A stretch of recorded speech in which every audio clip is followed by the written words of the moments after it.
नमस्ते, वंदे मातरम, जय हिंद। आप सभी का इस चैनल पर स्वागत, वंदन, अभिनंदन।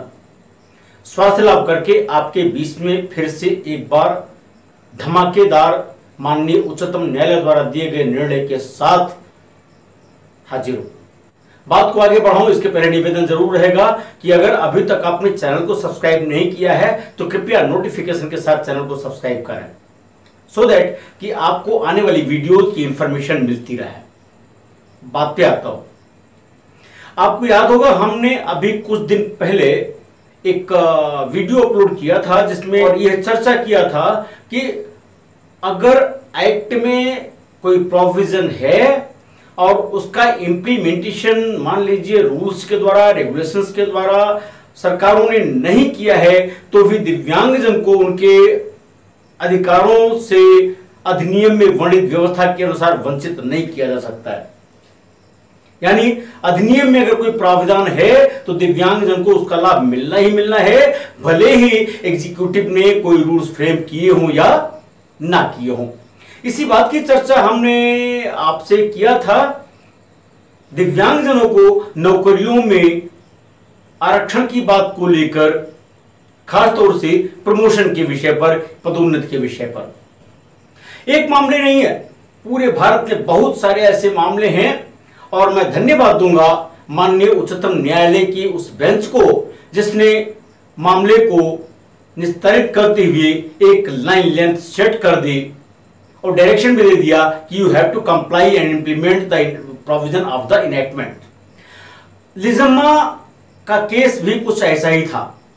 लिजम्मा दिव्यांग थे लोअर लिम्ब से और उनका भाई गोलोक गमन कर गया, पुलिस विभाग में था। उसके मृत्युपरांत कंपैशनेट ग्राउंड पर इनको नौकरी मिली टाइपिस्ट की, क्लर्क की। बाद में इनका कैडर चेंज हुआ, एलडीसी में इनका शिफ्टिंग हो गया, एलडीसी से फिर यूडीसी में गई।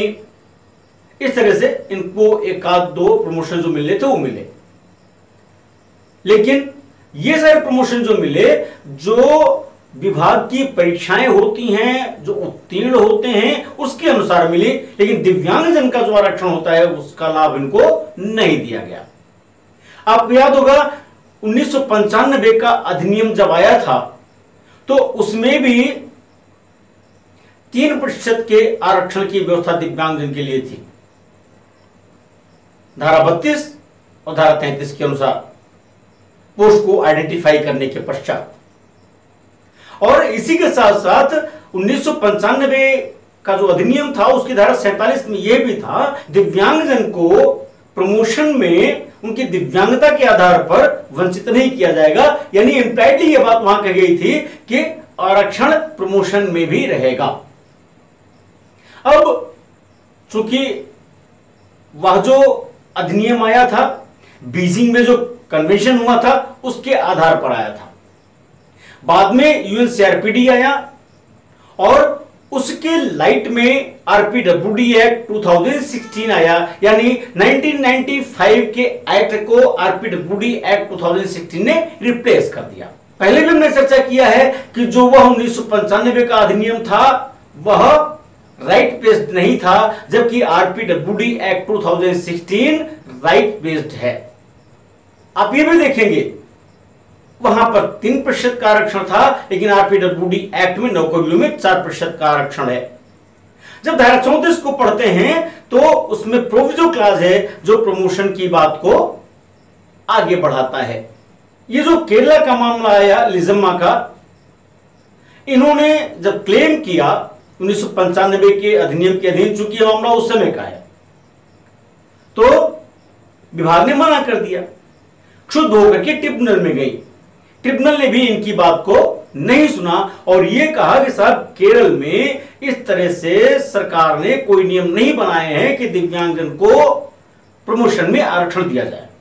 यह भी कहा कि चूंकि जो इनकी नियुक्ति हुई है, कोई व्यक्ति मृतक हो गया, मृतक आश्रित कोटे में अनुकंपा के आधार पर इनकी नियुक्ति हुई है, इसलिए भी इनको आरक्षण नहीं मिल सकता है।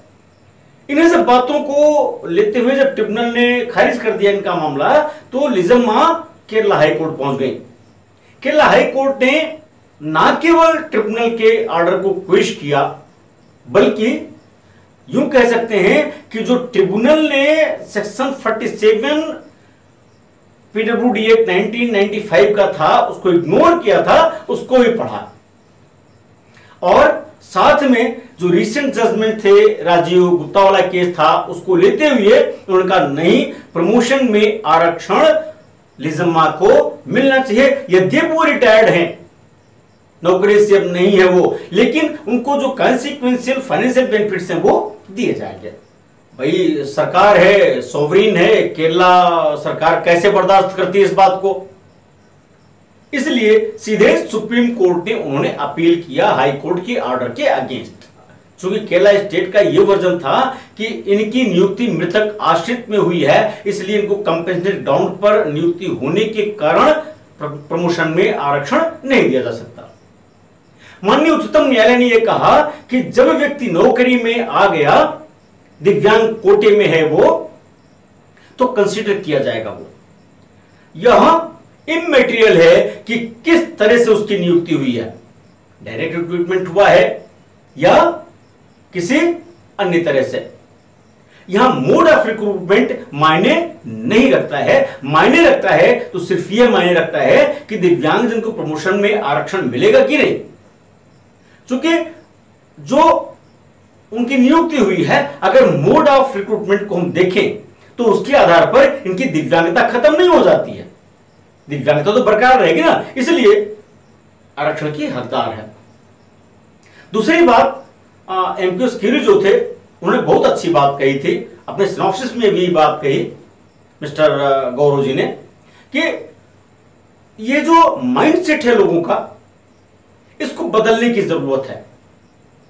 अपने मन से ही यह समझ लेना कि अमुक ये काम कर पाएगा, अमुक ये काम नहीं कर पाएगा, और दिव्यांगजन को अभी आउट ही रखो, ये एक माइंडसेट है, इसको चेंज करने की जरूरत है।